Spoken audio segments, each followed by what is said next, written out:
the people are, on average, the most normal.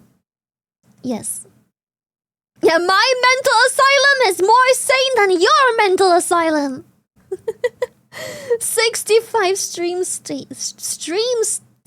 streak and 115. Jesus Christ.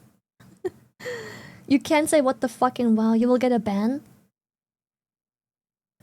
You know what? That probably maybe is a thing. But counter argument, in Final Fantasy XIV, you aren't even allowed to comment on someone's poor performance without getting banned. Even if you do it nicely. I'm just saying.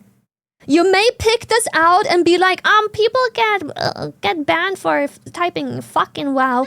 Possibly true, but just keep in mind. With other shrimps on Discord while playing Throne and Liberty, and that with my mid-English. Good times. I really miss Throne and Liberty. It had such potential. If it just didn't force the world PvP and player economics this hard, man.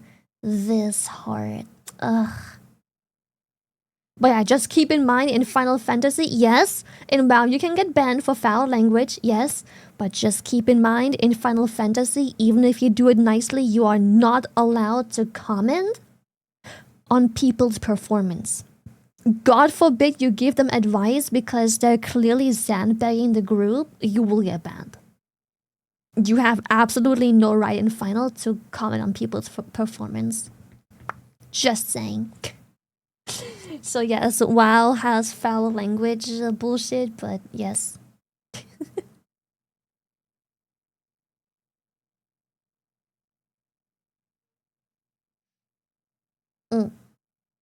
Final Fantasy community is just very weirdly sensitive. I just think they're weird.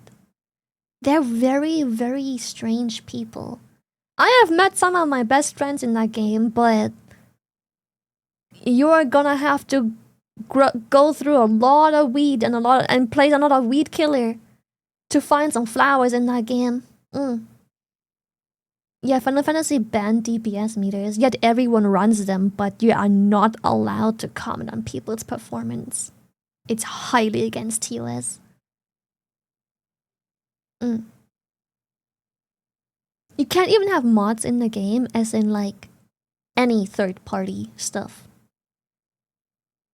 If someone finds out and links it to your account and reports it, you're banned. Even though those third-party tools do nothing to the game. Nothing. Nothing at all. It's just local client-side based cosmetics and stuff. But yeah. Crazy. Toxic positivity is a thing. Additionally, WoW killed downtime in the name of quality of life. We filled the downtime with social stuff like guild chat. Yes. But we don't ask anything in-game anymore, we just get pointed towards Wowhead for every single thing. Hey, I found X, what is this? Look, on Wowhead is the customer support horns are also. Yeah. I mean, that's because, keep in mind, Wowhead is officially... is the official forum of WoW. Yes. So it makes sense that people are like Wowhead. And also keep in mind, when people refer you to Wowhead, they do so lovingly. It's usually easy to explain people what something is, but if people don't know what something is and they don't know of Wowhead, and they're being referred to Wowhead for their super common, completely normal question, it teaches them the game, basically. When you're being directed by the player base or support to Wowhead, it is genuinely done out of love, because once you figure out that Wowhead exists and how good it is, you are almost never needing help ever again. Every time you struggle with something, you can just immediately go into Google and the first link will be a Wowhead link and the solution will be there 9 out of 10 times. I agree, it does remove interaction with other players who actively play, but it's just... I think the problem is the game has gotten so large and so big, and the problems have gotten so specific in such an extremely old game that it's just over the years it just simply became more and more normal for people to just be referred to Wowhat, because once they learn Wowhat exists, they're gonna have an easier time to play anyways.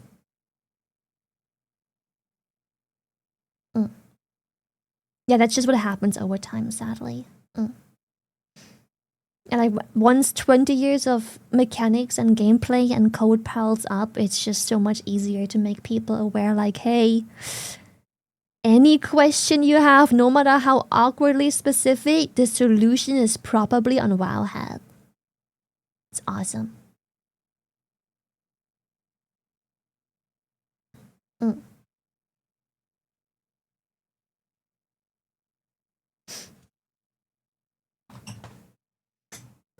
I think WoW has so much history. No matter what they do, new players will always feel kind of scared to try. Yeah. It's like the I call it like the League of Legends syndrome. Whenever I attempted to bring a friend into the league, I am reminded of how exceptionally difficult it is to start the game, because there is hundreds of champions with like 4 buttons each, many of which have more than 4, and then there's a passive and stuff. It's really hard, because the second you don't know what the enemy does and approximately their cooldown and what role they play and how much they baseline heal or shield and blah blah blah, you're always at the disadvantage, like a lot. If you don't know your matchup, if you don't know what you're against, it's tough.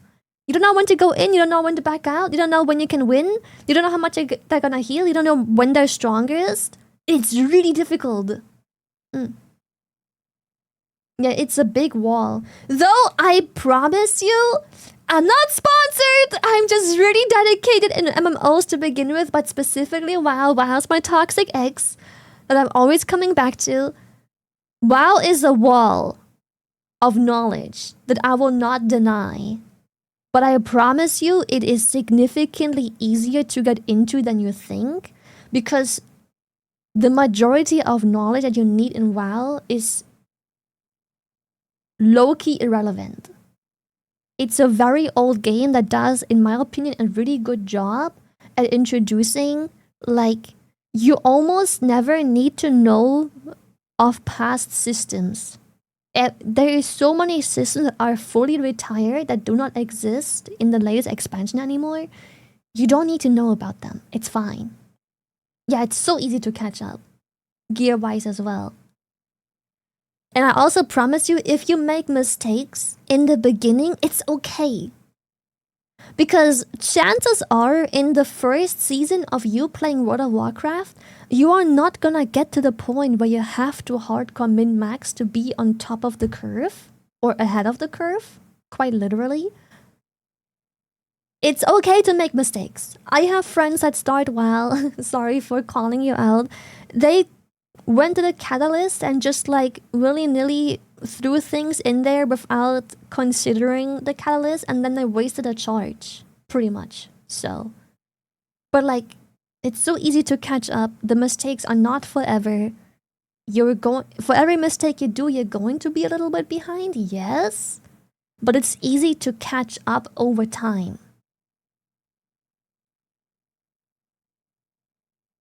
I don't feel like I'm behind personally. Yes. Especially now, I feel like the feeling of being behind only exists if you start without any prior WoW knowledge in a new season, and you realize that you clearly have to have made a mistake somewhere because everyone else already has 4Ps or higher item level or is further in content. That's when you notice I've done something wrong. But usually in the next coming weeks, the catch-up systems will even you out regardless.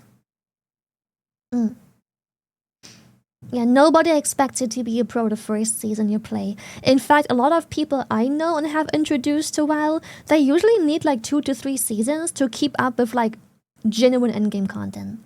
they usually need like 2 to 3 seasons. If they're truly new to WoW, they need 2 to 3 seasons to genuinely start becoming like a high-end key pusher or mythic raider or high-end PvP, stuff like that.